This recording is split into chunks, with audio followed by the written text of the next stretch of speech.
بسم اللہ الرحمن الرحیم نحمدہ ونصلی ونسلم علی رسولہ الکریم اما بعد۔ معزز ناظرین اکرام، السلام علیکم ورحمۃ اللہ وبرکاتہ۔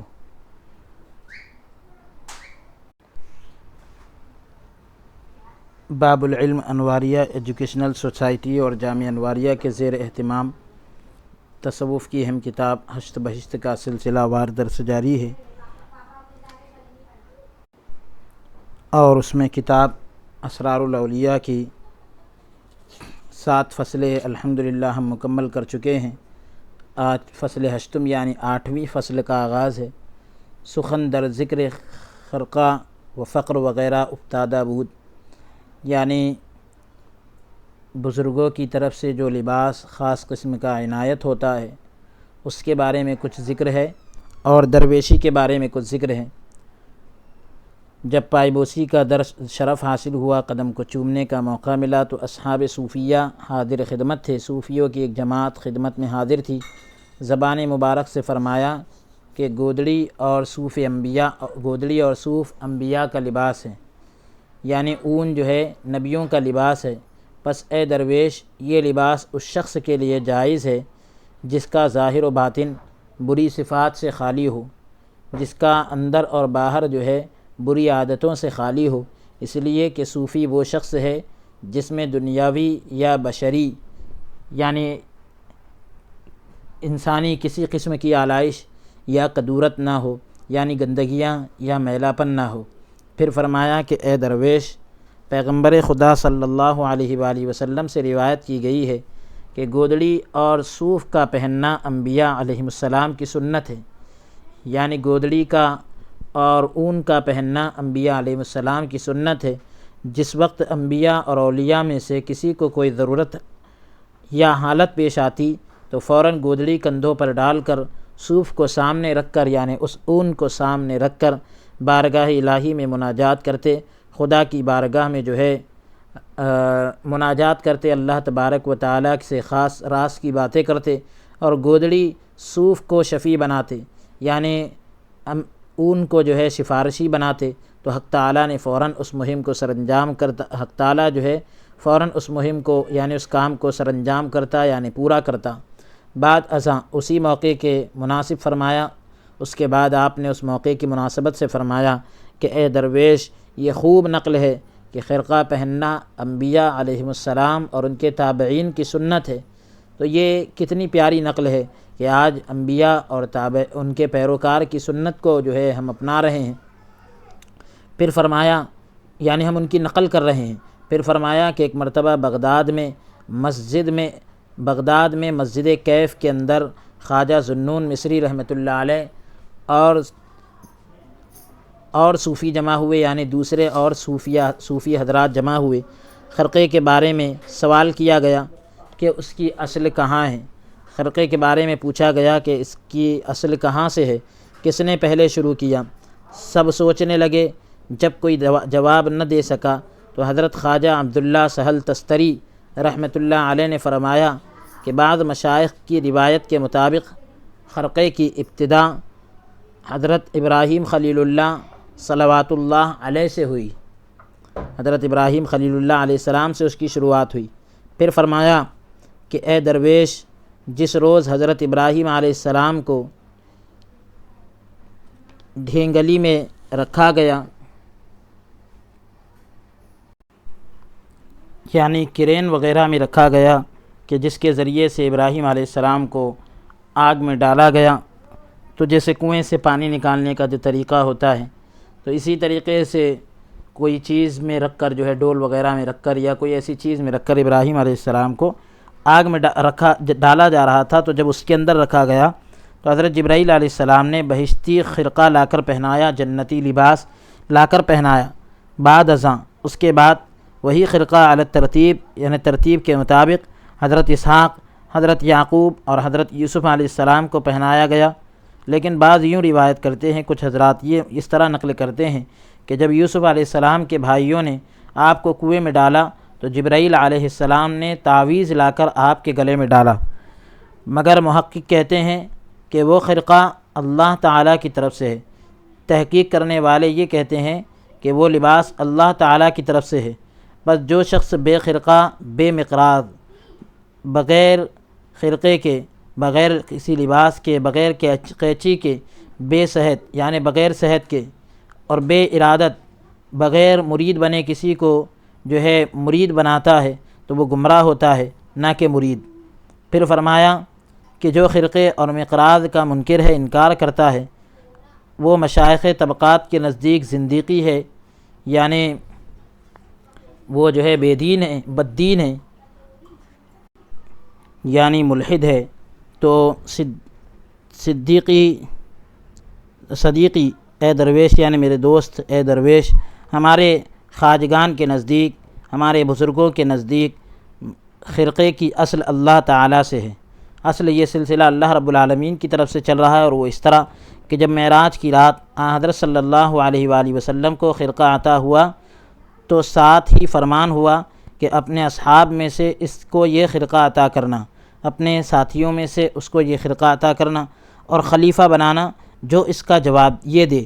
اور وہ سوال مع جواب حضرت صلی اللہ علیہ وسلم کو بتا دیا گیا۔ وہ سوال جو ہے پورے جواب کے ساتھ حضور صلی اللہ علیہ وآلہ وسلم کو بتا دیا۔ آپ نے صحابہ اکرام سے سوال کیا، لیکن 3 تو جواب نہ دے سکے۔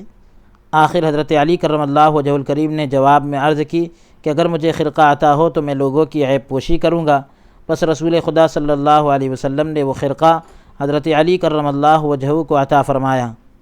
اور آپ سے پھر اس خرقے کا رواج ہوا۔ تو یہ نبی کریم صلی اللہ علیہ وآلہ وسلم کے پہلے خلیفہ تو حضرت ابوبکر صدیق رضی اللہ تعالیٰ عنہ ہیں، اور یہ جو ہے خرقہ ہے، یہ ایک خاص جو ہے نبی علیہ الصلوۃ والسلام کی طرف سے برکتیں، اور ایک خاص قسم کی جو ہے نبی علیہ الصلوۃ والسلام کی طرف سے سعادتیں اس خرقے کے اندر تھی جو حضرت علی کرم اللہ وجہہ الکریم کو عطا کی گئی۔ اور بعد ازاں فرمایا، اس کے بعد فرمایا کہ اے درویش، ایک دفعہ میں بغداد میں بطور مسافر وارد تھا، مسافر کی حیثیت سے میں بغداد میں آیا تھا، اور شیخ شہاب الدین سہروردی رحمۃ اللہ علیہ کی مجلس میں حاضر تھا، اور دوسرے بزرگ مثلاً جیسے شیخ جلال الدین تبریزی، شیخ بہاء الدین سہروردی، اور شیخ وحید الدین کرمانی، اور شیخ بہاء الدین سیستانی رحمۃ اللہ علیہ حاضر خدمت تھے۔ خرقے پہننے کے بارے میں گفتگو شروع ہوئی، بات چیت چلی۔ اتنے میں شیخ بہاء الدین کے فرزند نے، ان کے بیٹے نے آ کر خرقے کے لیے التماس کی، درخواست کی، اس خاص قسم کے لباس کے لیے درخواست کی۔ تو شیخ شہاب الدین صاحب نے فرمایا کہ آج معاف رکھو، کل آنا، اور خرقہ آپ کو دیا جائے گا۔ الغرض بہرحال اسی رات شیخ صاحب نے خواب میں دیکھا کہ 2 آدمیوں کو فرشتے گلے میں زنجیر ڈال کر، 2 آدمیوں کو فرشتے گلے میں زنجیریں ڈال کر، گلے میں آگ کی زنجیریں ڈالے اوپر کی طرف لے جا رہے ہیں۔ میں آپ کے لے جا رہے ہیں۔ آپ نے فرشتوں کا دامن پکڑ کر پوچھا کہ یہ کون ہیں؟ کہا یہ پیر ہیں اور وہ مرید ہیں۔ تو اس پیر نے اس مرید کو خرقہ دیا تھا، وہ خاص قسم کا لباس دیا تھا، جس نے خرقے کا حق ادا نہیں کیا، بلکہ دنیا کے اندر گلی کوچوں اور بازاروں میں پھرتا تھا، اور بادشاہوں اور امراء کی صحبت میں جایا کرتا تھا۔ ہمیں حکم ہوا ہے کہ اس تاریک ضمیر، اندھیرے ضمیر اور اس گمراہ مرید کو آگ کی زنجیروں میں جکڑ لو اور دوزخ میں لے جاؤ۔ جیسے ہی یہ خواب شیخ صاحب کے فرزند نے دیکھا تو فوراً بیدار ہوئے اور شیخ صاحب کے پاس آئے۔ شیخ صاحب نے مسکرا کر فرمایا کہ خرقہ پوشوں کا کیا حال دیکھ لیا ہے؟ خرقہ پوشوں کا یعنی یہ پھٹے پرانے لباس پہننے والوں کا حال دیکھ لیا ہے۔ پس اے فرزند، خرقہ وہ شخص پہنتا ہے جو دونوں جہاں سے قطع تعلق کر لے، یعنی دونوں جہاں سے تعلق توڑ لے اور اپنے پیروں اور مشائخ کے طریقے پر کاربند ہو، اپنے پیروں اور بزرگوں کے طریقے پر عمل پیرا ہو۔ تو ابھی 70 پردوں میں ہے، یعنی تو ابھی 70 پردوں میں ہے، خرقہ پہننے کا وقت ابھی تیرے لیے نہیں آیا، واپس چلا جا، ورنہ تیری بھی وہی حالت ہوگی جو خواب میں اس پیر اور مرید کی دیکھ چکا ہے کہ فرشتے جو ہے اس کو آگ کی زنجیر میں جکڑ کر لے جا رہے ہیں۔ پھر فرمایا کہ درویش جب تک انسان اپنے تئی یعنی خود کو جو ہے دنیاوی غل اور آلائش سے صاف نہ کرے، دنیاوی گندگیوں سے، دنیاوی شغل سے، دنیاوی مشغلوں سے اپنے آپ کو جو ہے صاف نہ کرے، تو اسے خرقہ نہیں پہننا چاہیے، اسے اس خاص قسم کا لباس نہیں پہننا چاہیے جو بزرگ حضرات پہنتے ہیں، درویش لوگ پہنتے ہیں، اور نہ ہی پیر کو چاہیے کہ بغیر صاف کیے اسے خرقہ دے، یعنی خلافت وغیرہ نہ دے جب تک کہ اس کو صاف نہ کرے، کیونکہ خرقہ انبیاء اور اولیاء کا لباس ہے۔ اس واسطے کہ جو شخص دنیاوی آلائشوں سے ملوث ہوگا، دنیاوی آلائشوں کے اندر جو ہے گھرا ہوا ہوگا، تو وہ خرقے کی حق ادائیگی نہیں کر سکے گا، یعنی خرقے کا حق ادا نہیں کر سکے گا، اور جب حق ادائی نہ کر سکے گا یعنی حق کو پورا نہ کر سکے گا تو ضروری ہے کہ گمراہی میں پڑے گا، یہ بات طے ہے۔ پیر ماں مرید گمراہ ہوگا، یعنی پیر اپنے مرید کے ساتھ گمراہ ہوگا۔ پھر فرمایا کہ اے درویش، خرقہ پہن لینا تو آسان اور سہل ہے، خرقہ پہننا تو آسان بات ہے، لیکن اس کی حق ادائیگی، اس کا حق ادا کرنا مشکل کام ہے۔ اگر صرف خرقہ پہن لینے ہی سے لوگوں کو نجات حاصل ہوتی تو سارے خرقہ پہن لیتے، لیکن اسے پہن کر کام کرنا پڑتا ہے۔ اگر تو خرقہ پہن کر متقدمین کی حق ادائی کرے گا، یعنی پہلے لوگوں کا حق ادا کرے گا، تو فبیہا یعنی ٹھیک ہے، ورنہ گمراہی میں پڑے گا جس سے پھر تو نکل نہیں سکے گا، یعنی ایسی گمراہی میں پڑ جائے گا جس سے تو نہیں نکل پائے گا۔ پھر فرمایا کہ اگر دنیا میں خرقہ پہنا تو خرقہ پوشوں کے سے اعمال کیے، دنیا میں خرقہ پہنا تو خرقہ پہننے والوں کے جیسے اعمال کیے تو بہتر، ورنہ یہی خرقہ قیامت کے دن مدعی بن کر پوچھے گا، یعنی اگر خرقہ پہن کر خرقہ پہننے والوں کی طرح اعمال کیے تب تو ٹھیک ہے، اگر نہیں کیا ان کی طرح اعمال تو قیامت کے دن یہ لباس، یہ خلافت کا جو لباس ہے، قیامت کے دن مدعی یعنی دعوے دار بن کر پوچھے گا کہ تو نے مجھے پہنا تو صحیح، لیکن میری حق ادائی کیوں نہ کی، یعنی میرا حق ادا کیوں نہ کیا۔ اس وقت فرشتوں کو حکم ہوگا کہ تیرے گلے میں آگ کا خرقہ پہنائیں اور دوزخ میں لے جائیں۔ پھر فرمایا کہ اگر تو خرقہ پہننا چاہتا ہے تو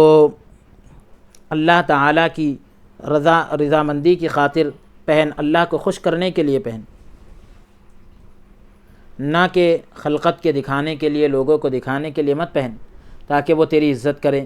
یعنی لوگوں کو دکھانے کے لیے کہ وہ تیری عزت کرے اس لیے مت پہن۔ اگر تو ایسا کرے گا تو قیامت کے دن بے بس اور مجبور ہو جائے گا اور گرفتار کیا جائے گا، قید کیا جائے گا، پکڑا جائے گا۔ پھر فرمایا کہ اس راہ میں پیر میں ذاتی قوت ہونی چاہیے، پیر میں جو ہے ذاتی طاقت ہونا چاہیے، تاکہ اگر کوئی مرید ہونے کی نیت سے حاضر خدمت ہو تو نور معرفت کی روشنی سے اس کے قلوب ثلاثہ کو دیکھے، اس کے تینوں دل کو دیکھے، قلب سلیم، قلب منیب، یہ آپ حضرات اس سے قبل سن چکے ہیں۔ تو یہ جو دل کی حیثیت اس سے قبل بیان کی گئی، تو اس کے اندر جو ہے آدمی پورا اترے تو پہلے اپنے یہ تینوں دلوں کو دیکھ لے کہ کس حالت میں ہے، اور پھر اس کے بعد وہ آدمی جو ہے آگے قدم بڑھائے۔ تو تیسرا جو ہے ایک تو قلب سلیم ہے اور ایک قلب منیب ہے اور تیسرا قلب شہید ہے۔ تو بہرحال یہ ان کو قلوب کو دیکھ لے اور دنیاوی جو ہے مشغلوں سے اور دنیاوی کاموں سے، دنیاوی غل و غش سے، دنیا کی محبت سے جو ہے صاف کر کے چند مدت اپنے پاس رکھ کر مجاہدے کا حکم کرے، یعنی اس کو محنت اور مشقت کے بارے میں حکم دے۔ بعد ازاں اس کے بعد جب اس میں حرص اور ہوا کی یعنی لالچ اور خواہش کی کوئی کدورت باقی نہ رہ جائے تو پھر اگر خرقہ دے تو جائز ہے، یعنی خلافت کا لباس عطا کرے تو ٹھیک ہے، لیکن پیر میں اس قسم کی قوت نہ ہو، اگر کسی کو خرقہ اور کلاه دے دے، ٹوپی دے دے، تو خود بھی گمراہی میں پڑے گا، لیکن اگر پیر میں اس قسم کی طاقت نہیں ہے کہ دل کو صاف نہیں کر سکتا، دل کو صاف کرنے کی طاقت اس میں نہیں ہے، اور وہ خلافت دے رہا ہے، ٹوپی وغیرہ دے رہا ہے، تو خود بھی گمراہی میں پڑے گا اور اسے بھی گمراہی میں ڈالے گا، یعنی جس کو خلافت دی جا رہی ہے وہ بھی گمراہ ہوگا۔ بعد ازاں فرمایا، اس کے بعد کہنے لگے کہ اے درویش، خرقہ اور کلاه اس کو دینا جائز ہے، ٹوپی اور لباس خلافت کا اس کو دینا چاہیے، جس نے دینا جائز ہے جس نے اپنے تئیں یعنی خود کو مجاہدے اور محبت اولیاء میں پاک کر لیا ہو، محنت اور مشقت کے اندر اور ولیوں کی محبت میں جس نے خود کو پاک کیا، اس کو جو ہے یہ لباس عطا کیا جانا چاہیے۔ پھر فرمایا کہ میرے بھائی مولانا بہاؤالدین زکریہ قدس اللہ سرہ العزیز نے اپنا کام عشق اور محبت میں تکمیل کو پہنچایا، مکمل کیا، تو شیخ بہاؤالدین سہروردی قدس اللہ سرہ العزیز کی خدمت میں آئے، 3 روز رہے، 3 دن تک رہے۔ چوتھے روز آپ کو خرقہ، عصا، نعلین اور مصلی عنایت کر کے فرمایا کہ جاؤ۔ چوتھے دن جو ہے آپ کو خاص قسم کا لباس دیا، خلافت کا لباس دیا، خرقہ اور عصا یعنی لاٹھی وغیرہ دی، ڈنڈا دیا، نعلین یعنی جوتیاں دی، مصلی یعنی جانماز دی، اور یہ ساری چیزیں دے کر فرمایا جاؤ ملتان کی ولایت آپ کو دی۔ آپ اب جو ہے تمام حاضرین کو غیرت آئی، شرم آئی، اور غیرت آئی یعنی ایک قسم کی جو ہے ان کے اندر یہ چیز پیدا ہوئی، اور کہنے لگے کہ ہندوستانی کو 3 دن میں ولایت دے دی اور ہم اتنے سالوں سے بے فائدہ خدمت کرتے رہے، بغیر فائدے کے ہم اتنے سالوں سے خدمت کرتے رہے۔ جب یہ بات شیخ بہاؤالدین نور اللہ مرقدہ نے سنی تو فرمایا کہ درویش واقعی ایسے ہیں، لیکن بہاؤالدین پہلے اپنا کام کر کے آیا تھا۔ درویش واقعی ایسے ہی ہیں، لیکن بہاؤالدین جو ہے پہلے اپنا کام کر کے آیا تھا اور خشک لکڑی لایا تھا، سوکھی لکڑی لایا تھا، اس لیے جب وہ آیا تو 2-3 روز میں 2-3 دن میں ایک ہی پھونک سے ان میں آگ لگ گئی، مگر تمام گیلی لکڑیاں لائے تھے۔ تمہارے لیے بہت عرصہ درکار ہے کہ پھونک اثر کرے، تو تم کو بہت وقت لگے گا۔ انہوں نے جو ہے ساری زمین ہموار کر کے آئے تھے، اس لیے بہت کم وقت میں ان کو اتنے مقامات سے نوازا گیا۔ پھر فرمایا کہ اے درویش، خرقہ وہ شخص پہنے جو آنکھ کو اندھی بنا لے، خرقہ وہ شخص پہنے جو آگ کو اندھی بنا لے، اور تاکہ کسی مخلوق کا کوئی عیب نہ دیکھے، تاکہ کسی مخلوق کا کوئی عیب نہ دیکھے۔ بعد ازاں فرمایا، اس کے بعد فرمایا کہ ایک مرتبہ قاضی حمید الدین ناگوری رحمۃ اللہ علیہ نے حوض شمسی پر مجمع میں شیخ شاہی موئی تاب کو خرقہ دیا، وہ خاص قسم کا لباس پہنا دیا، اور فوراً شیخ محمود موزہ دوز رحمۃ اللہ علیہ کی طرف دیکھا کہ آج میں نے شاہی موئی تاب کو خرقہ دیا ہے، ان کو خلافت عطا کی ہے، آپ اس بات کو پسند کرتے ہیں یا نہیں؟ تو شیخ محمود موزہ دوز رحمۃ اللہ علیہ نے کہلا بھیجا کہ جس کو آپ پسند کرتے ہیں اسے ہم بھی پسند کرتے ہیں، اس واسطے کہ جس کو آپ خرقہ دیتے ہیں، خاص قسم کا لباس دیتے ہیں، وہ ضرور خرقے کے لائق ہوگا، خلافت کے لائق ہوگا۔ پھر فرمایا کہ ایک مرتبہ شام کے علاقے میں بطور مسافر وارد تھا، مسافر بن کر اترا تھا، اور جب شہر شام میں پہنچا تو وہاں ایک بزرگ کی کٹیا میں آ کر اسے سلام کیا، جو بہت بزرگ اور ازہد یعنی بہت زیادہ یاد الہی میں مشغول تھا، خدا کی یاد میں لگا ہوا تھا۔ اس نے سلام کا جواب دیا اور کہا بیٹھ جا۔ اتنے میں اس کے چند مرید خرقہ پوش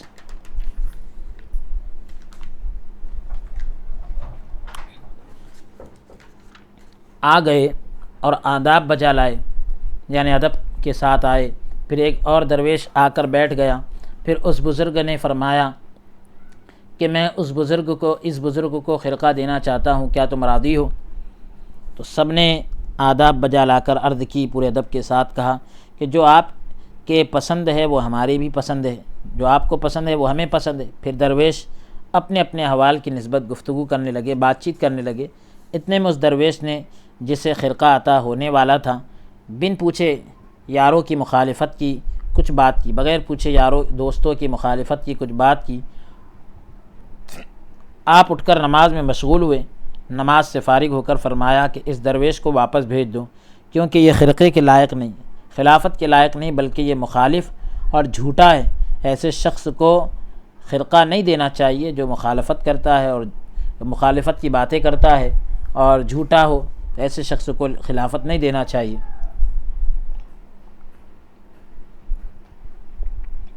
پھر شیخ الاسلام رحمۃ اللہ علیہ نے فرمایا کہ صرف خرقہ قابل اعتبار نہیں، اگر محض خرقہ ہی قابل اعتبار ہوتا تو تمام جہان خرقہ پوش ہوتا، یعنی درویشی کا لباس پہن لینا یہی کوئی بھروسے کی بات نہیں ہے، بھروسے کے لائق بات یہی نہیں ہے۔ اگر صرف یہی بھروسے کے قابل بات ہوتی تو پوری دنیا جو ہے آج خرقہ پہن لیتی اور یہ درویشوں کا لباس پہن لیتی، درویشوں کے لباس کو پہن لیتی پوری دنیا،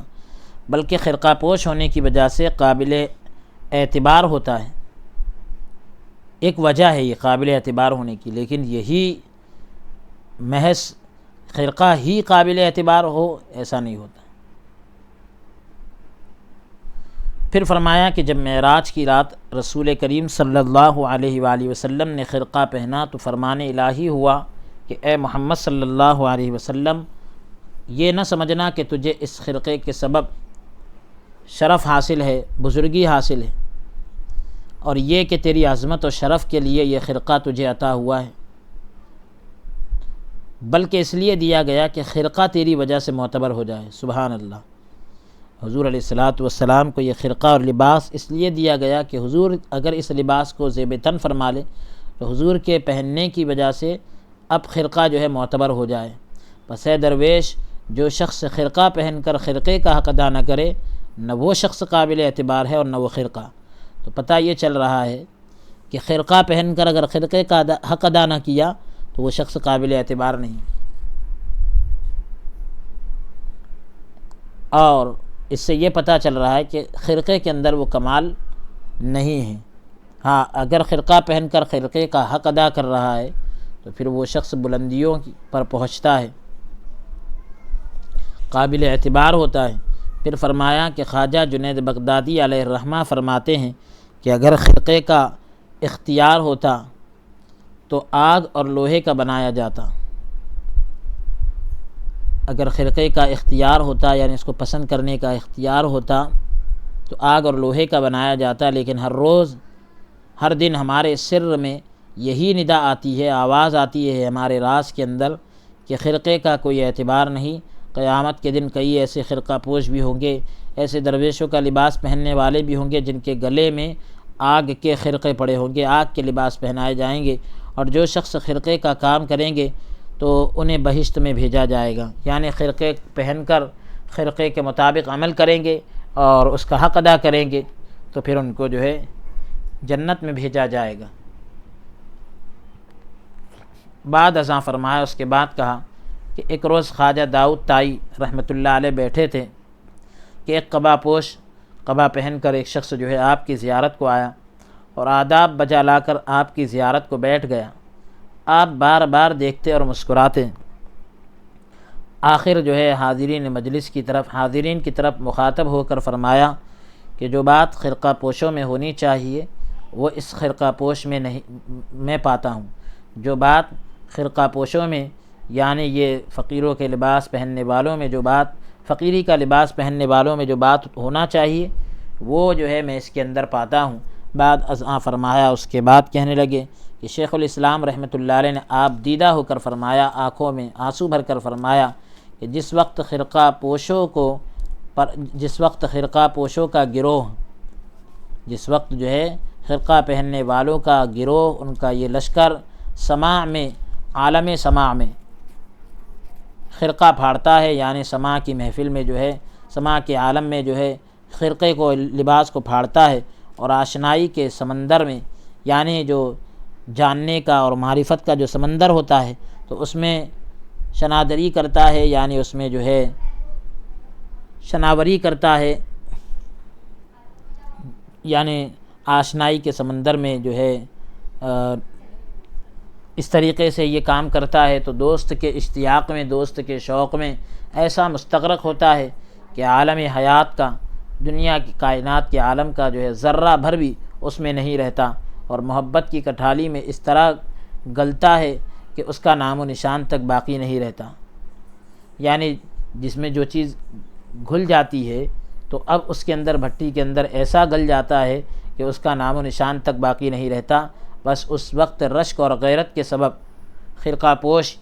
یعنی رشک اور غیرت کے سبب جو ہے، غیرت کی وجہ سے خرقہ پہننے والا یکتائی کے سبب، اکیلا ہونے کی وجہ سے اپنی دوتائی کو پھاڑتا ہے، یکتائی کی وجہ سے اپنی دوتائی کو پھاڑتا ہے۔ یہ صوفیاؤں کی اصطلاح ہے، صوفیاء کرام کی اصطلاح ہے یکتائی اور دوتائی، کہ اب خرقہ پوشوں کا یہ اثر ایک ایسی حالت ہے جو دوست کے عشق میں مستغرق ہوتے ہیں، جو دوست کی محبت میں ڈوبے ہوتے ہیں، ان میں اثر کرتی ہے اور ہوش سے بے ہوش نہیں ہو جاتے۔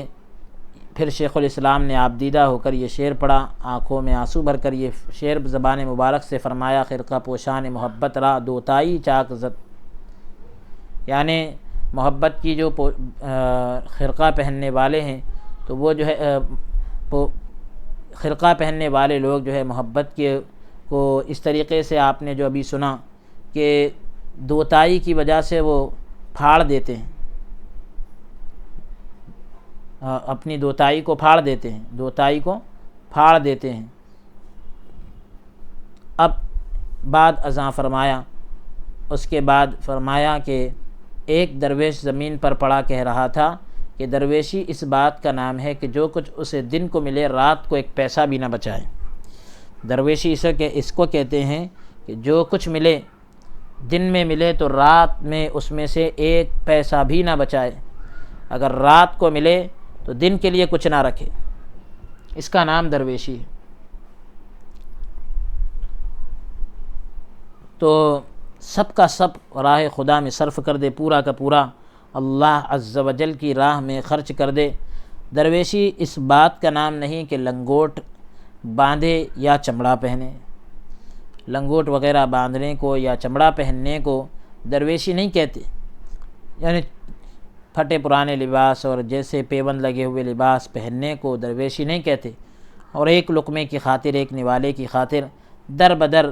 مارا پھرے، ادھر ادھر جائے اور اپنے جیسوں کے آگے ہاتھ پھیلاتا پھرے، بلکہ درویشی اس بات کا نام ہے کہ سر سجدے سے نہ اٹھایا جائے اور کپڑے نہایت عمدہ پہنے جائیں، اور جو کچھ ملے اس کا نہایت لذیذ کھانا پکا کر، عمدہ مزیدار کھانا پکا کر درویشوں کو کھلایا جائے، اور بچا کر کچھ نہ رکھے، بلکہ جو کچھ ملے سب راہ خدا میں صرف کر دے، خرچ کر دے۔ ایک مرتبہ خواجہ بایزید رحمۃ اللہ علیہ سے پوچھا گیا کہ درویشی کیا ہے؟ فرمایا کہ 18,000 عالم میں جو سونا چاندی ہے اگر اسے ملے تو سب راہ دوست میں صرف کر دے، خدا کی راہ میں خرچ کر دے۔ پھر فرمایا کہ درویشی کے 70,000 مقام میں جب تک درویش ان مقامات کو طے نہیں کر لیتا اسے درویش نہیں کہا جا سکتا۔ 70,000 مقام میں، اس واسطے کہ ان مقامات میں 70,000 عالم میں جب تک درویش ان تمام عوالم سے واقف نہیں ہوتا، یہ جتنے عالم ہیں ان سے جب تک واقف نہیں ہوتا، باخبر نہیں ہوتا، تو ان مقامات کو طے نہیں کر لیتا، اسے درویش نہیں کہہ سکتے۔ بعض صرف شکم پرستی کے لیے درویشی کرتے ہیں، جس کو ہم کہتے ہیں ہماری اردو زبان میں پیٹ پوجا، اسی کے لیے جو ہے درویشی کرتے ہیں، یعنی اپنے پیٹ کو پالنے کے لیے جو ہے درویشی کرتے ہیں۔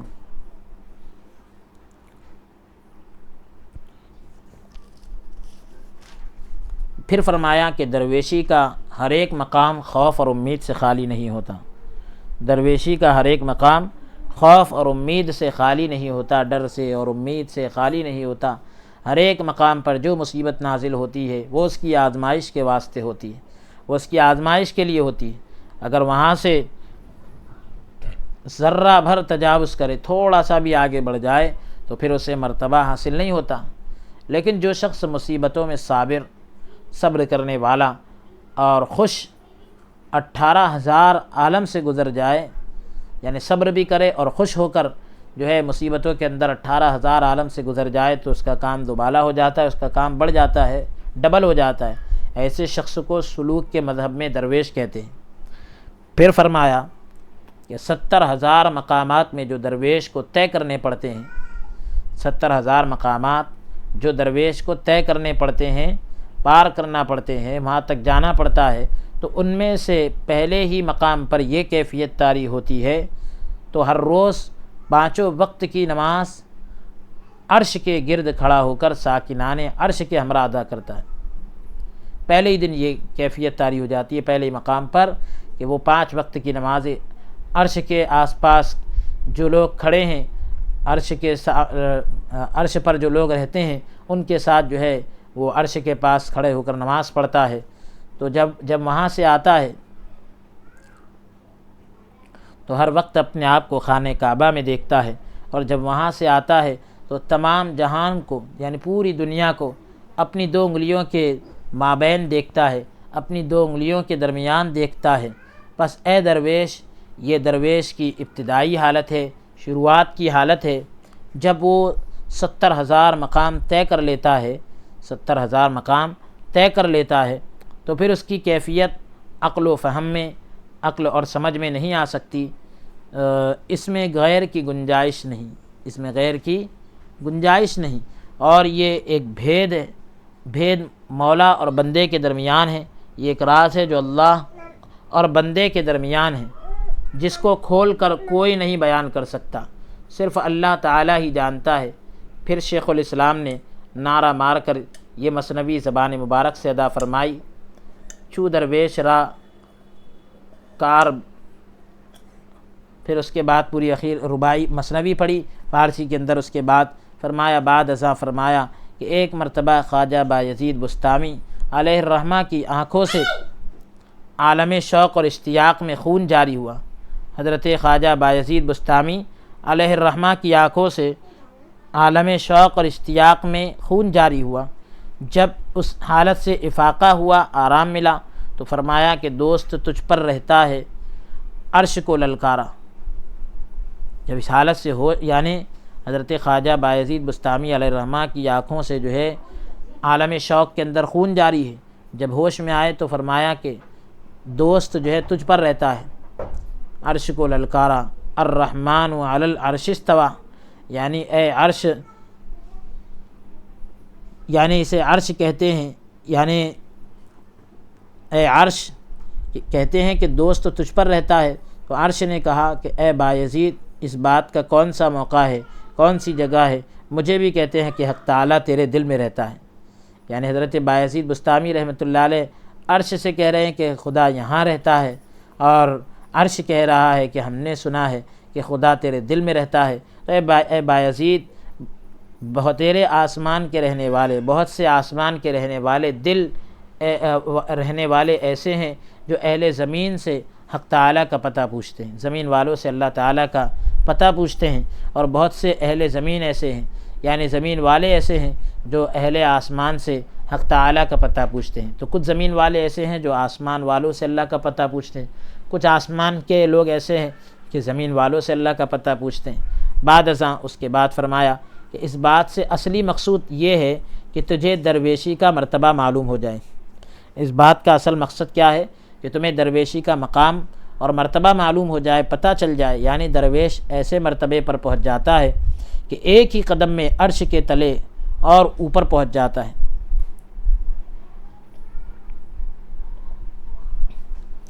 ایک ہی قدم کے اندر عرش کے اوپر پہنچ جاتا ہے۔ پھر فرمایا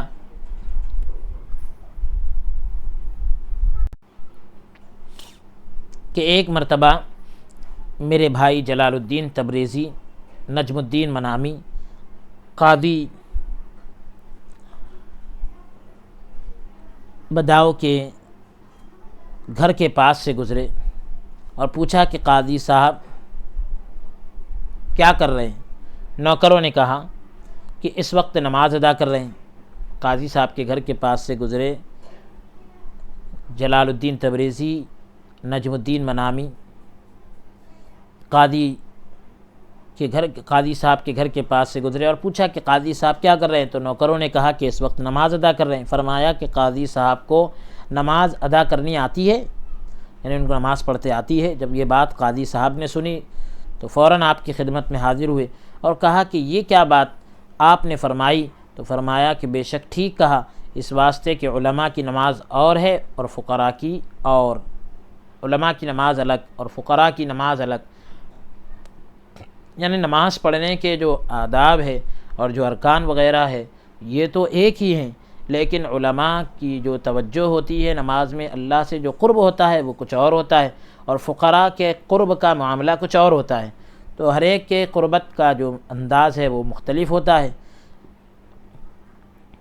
قاضی صاحب نے پوچھا وہ کس طرح؟ تو فرمایا علماء قبلے کو دیکھتے ہیں، یا اگر نہیں دیکھتے تو دلی اطمینان کر کے قبلے کے رخ نماز ادا کرتے ہیں، قبلے کی طرف منہ کر کے نماز پڑھتے ہیں، لیکن فقراء جب تک عرش کو نہیں دیکھتے اور وہاں نہیں پہنچ لیتے نماز ادا نہیں کرتے۔ الغرض قاضی گھر آیا،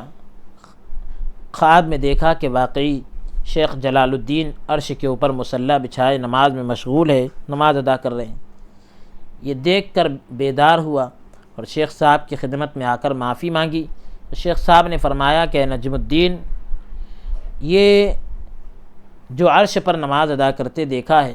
یہ درویشی کا ادنا درجہ ہے، سب سے کم درجہ ہے، اس سے بڑھ کر اور بھی مدارج اور بھی درجے ہیں جو اگر تو دیکھ لے تو زندہ نہ رہے اور نور کی زیادتی کی وجہ سے، نور کی زیادتی کے سبب ہلاک ہو جائے، ختم ہو جائے۔ بعد ازاں اس کے بعد اسی موقع کے مناسب فرمایا کہ ایک مرتبہ میں بغداد کی طرف بطور مسافر وارد ہوا تھا، مسافر کی حیثیت سے وارد ہوا بغداد کے اندر، تو دریائے دجلہ کے کنارے پہنچ کر ایک بزرگ کو دیکھا کہ پانی پر مصلی بچھائے نماز ادا کر رہا ہے۔ جب نماز سے فارغ ہوا تو سر سجدے میں رکھ کر جناب الہی میں عرض کی، اللہ رب العالمین کی بارگاہ میں اس نے عرض کی کہ اے پروردگار، خضر علیہ السلام نے کبیرہ گناہ کا ارتکاب کیا ہے، اسے بخش دے، اسے توبہ عنایت کر۔ اتنے میں خضر علیہ السلام بھی تشریف آور ہوئے، تشریف لے آئے اور پوچھا کہ میں کون سے گناہ کا ارتکاب کرتا ہوں، مجھ سے کون سا گناہ ہوتا ہے تاکہ میں اس سے توبہ کروں۔ تو اس بزرگ نے کہا کہ آپ نے جنگل میں ایک درخت لگایا ہے جس کے سائے تلے آپ آرام کرتے ہیں، جس کے سائے کے نیچے آپ آرام کرتے ہیں اور کہتے ہیں کہ خدا کے لیے یہ کام کیا ہے۔ تو خضر علیہ السلام نے توبہ کی، یعنی آپ جو ہے جنگل میں درخت لگا کر اس کے سائے میں آرام کر رہے ہیں اور پھر یہ کہہ رہے ہیں کہ میں نے اللہ کے لیے یہ کام کیا ہے، تو یہ آپ کا گناہ ہے، بزرگوں کی نظر میں یہ کبیرہ گناہ۔ تو خضر علیہ السلام نے توبہ کی۔ پھر اس بزرگ نے کہا کہ ترک دنیا کے بارے میں اس طرح ہو جس طرح میں ہوں، یعنی تم بھی ایسے ہو جاؤ دنیا کو چھوڑنے کے بارے میں جیسے میں ہوں۔ تو پوچھا کہ کس طرح؟ خضر علیہ السلام نے پوچھا کہ بھئی کیسے ہو جاؤں؟ تو کہا کہ اگر مجھے ساری دنیا بھی دے اور کہیں کہ اس کا حساب تجھ سے نہیں لیا جائے گا، اگر مجھے ساری دنیا بھی دے اور کہہ دے کہ اس کا حساب تجھ سے نہیں لیا جائے گا، اور نیز یہ اگر تو نہ لے گا، یعنی یہ بھی کہہ رہے ساتھ میں کہ اگر تو نہ لے گا تو تجھے دوزخ میں بھیجا جائے گا، تو میں ہرگز قبول نہیں کروں گا، ہرگز قبول نہ کروں کہ دنیا پوری لے لو اور اس کا حساب تم سے نہیں مانگا جائے گا، اور ساتھ میں یہ بھی کہا جا رہا ہے کہ اگر نہیں لوگے دنیا کو، ساری دنیا کو، تو دوزخ میں بھیجا جائے گا، تو میں یہ بات ہرگز قبول کرنے والا نہیں ہوں، بجائے دنیا کے دوزخ میں جانا قبول کروں گا، دنیا نہیں لوں گا، اور ایسی دنیا جس کا حساب بھی نہیں مانگا جائے گا، تو بھی میں دنیا لینے کے لیے تیار نہیں ہوں، دوزخ میں جانے کے قبول کر لوں۔ پوچھا کیوں؟ کہا اس واسطے کہ دنیا پر اللہ تعالیٰ کا غضب ہے،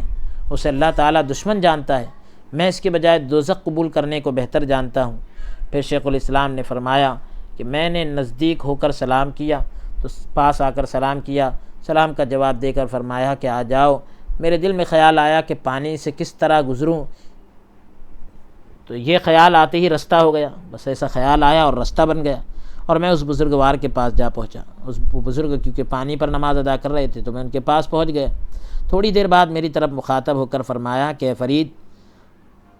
آج 40 سال سے میں زمین پر پہلو کے بل نہیں لیٹا، 40 سال کا عرصہ ہو گیا، 40 سال گزر گئے، زمین پر پہلو کے بل نہیں لیٹا، اور جب تک کوئی مسافر نہیں آتا میں اپنا کھانا نہیں کھاتا، اور جب تک اس میں سے کسی کو حصہ نہ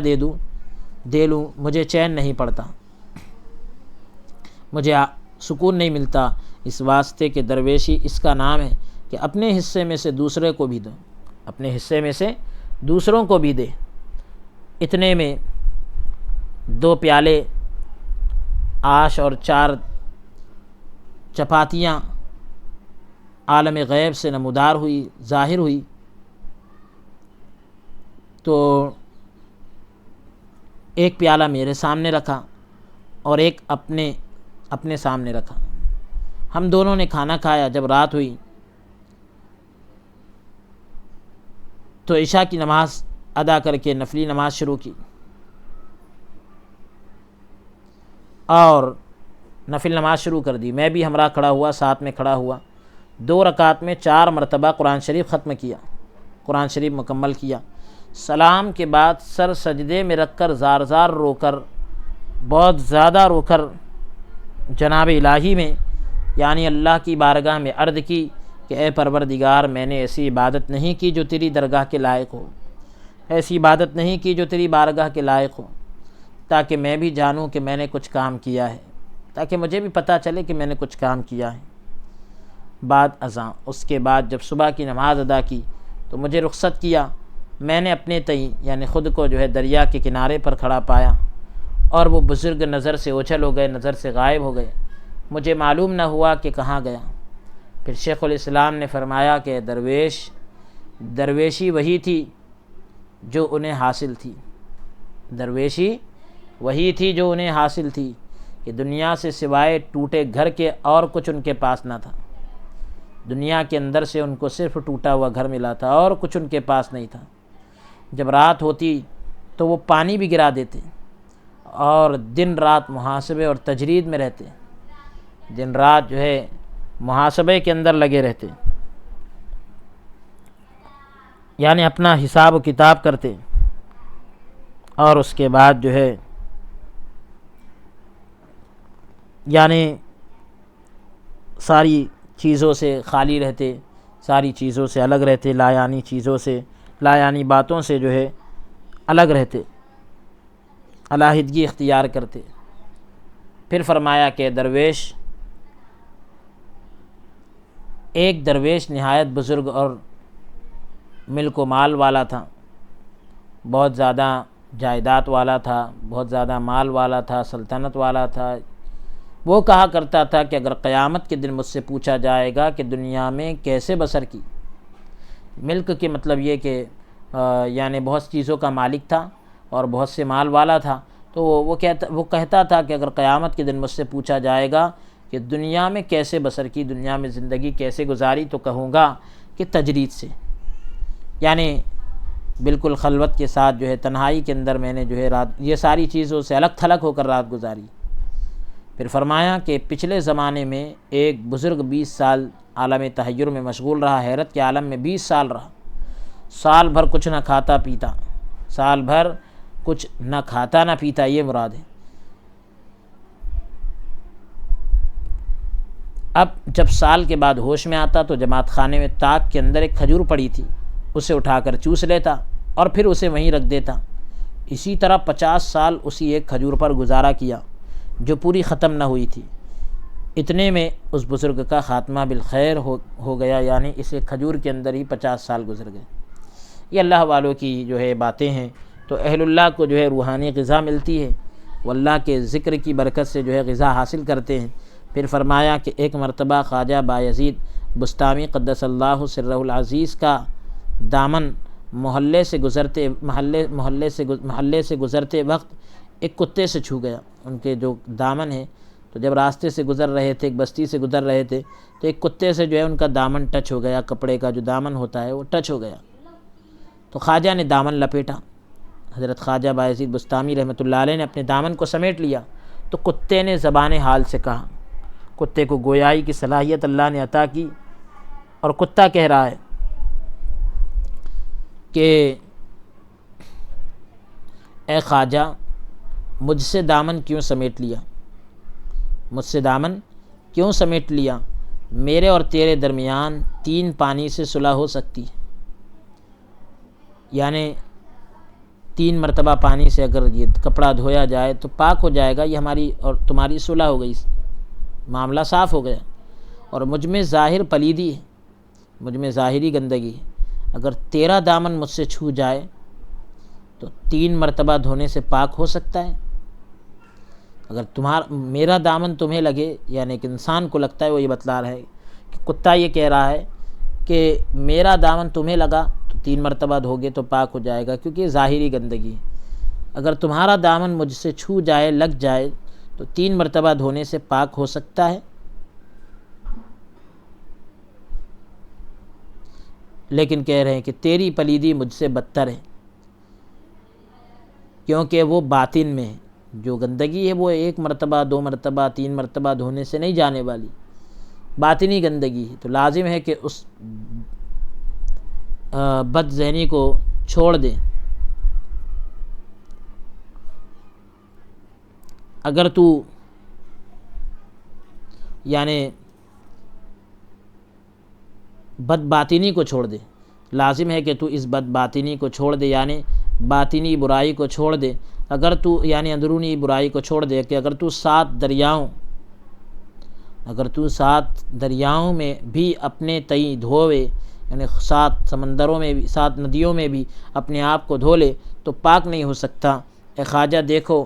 آپ اپنے تئیں یعنی خود کو سلطان العارفین کہلواتے ہو، خود کو جو ہے تم سلطان العارفین کہلواتے ہیں اور درویشی کا دعویٰ کرتے ہیں، اور اس پر گیہوں کا مٹکا بطور ذخیرہ رکھا ہے، گیہوں کا مٹکا بھی ہے، ذخیرے کے طور پر آپ نے گیہوں بھر کر رکھے ہیں مٹکے کے اندر۔ تو درویشی اس بات کا نام ہے جو مجھے حاصل ہے کہ اگر مجھے ایک ہڈی مل جائے تو اس پر گزارا کر لیتا ہوں۔ کتا کہہ رہا ہے کہ اگر مجھے ایک ہڈی بھی مل جائے تو میں اس پر گزارا کر لیتا ہوں اور دوسرے دن کے لیے جمع نہیں کرتا۔ آپ اس قدر دعویٰ درویشی کا کرتے ہیں اور پھر کل کے واسطے گیہوں کا مٹکا رکھتے ہیں۔ تو جب کتے نے یہ کہا تو خواجہ صاحب یعنی خواجہ بایزید بستامی رحمۃ اللہ علیہ نے نعرہ مار کر کہا، چیخ کر کہا کہ دنیا میں کتے کی ہمراہی اور صحبت کے لائق بھی نہیں، دنیا میں جو ہے کتے کے ساتھ رہنے اور کتے کی جو ہے صحبت کے لائق بھی نہیں، تو قیامت میں اہل سلوک کی ہمراہی اور بارگاہ الہی کے قابل کیسے ہوں گا؟ قیامت میں جو ہے سلوک والوں کے ساتھ، اصحاب سلوک کے ساتھ اور بارگاہ الہی کے اللہ عز و جل کی بارگاہ کے قابل کیسے بنوں گا؟ اور جب شیخ الاسلام رحمۃ اللہ علیہ اس بات پر پہنچے تو ظہر کی اذان ہوئی اور آپ اٹھ کر نماز میں مشغول ہوئے اور میں اور لوگ واپس چلے آئے۔ الحمدللہ علی ذالک، اس بات پر اللہ عز و جل کا شکر ہے کہ اللہ تبارک و تعالیٰ نے جو ہے بزرگان دین کی باتیں سننے کا موقع عنایت کیا، تو اللہ کی تعریف کرنا چاہیے، اللہ کا شکر بجا لانا چاہیے کہ یہ ایک خوش بختی کی بات ہے، یہ سعادت مندی کی بات ہے کہ بزرگوں کی مجلس سے کچھ حاصل ہوا۔ تو ہم نے بھی جو ہے بزرگان دین کے طریقے کو اپناتے ہوئے آپ حضرات کی خدمت میں بزرگان دین کے اقوال کو ذکر کیا۔ اگر اس ذکر کرنے میں اگر ہم سے کسی قسم کا کوئی سہو ہو گیا یا کسی قسم کی کوئی غلطی یا کوتاہی ہوئی ہو تو ہم اللہ عز و جل کی بارگاہ میں انتہائی عاجزی کے ساتھ دعا کرتے ہیں کہ اللہ تبارک و تعالی ہماری اس غلطی کو معاف عطا فرمائے اور ہماری جو ہے غفلتوں کو معاف عطا فرمائے اور بزرگان دین کے نقش قدم پر ہم سب کو چلنے کی توفیق عنایت فرمائے۔ بزرگان دین کے اور تمام خواجگان کے فیوض و برکات سے ہم سب کو مالا مال فرمائے، تمام سلاسل کا فیضان ہم سب کو نصیب فرمائے اور اس ادارے کی بھی خدمات کو قبول فرمائے۔ جو کچھ کہا گیا سنا گیا اس پر مجھے آپ کو عمل پر پیرا ہونے کی توفیق عنایت فرمائے اور اس کار خیر کو ہم سب کے لیے نجات کا ذریعہ بنائے، سبب بنائے، آمین۔ وصلی اللہ تعالی وسلم علی خیر خلقہ ونور عرشہ سیدنا ونبینا محمد وعلى آلہ واصحابہ اجمعین برحمتک یا ارحم الراحمین والحمد للہ رب العالمین۔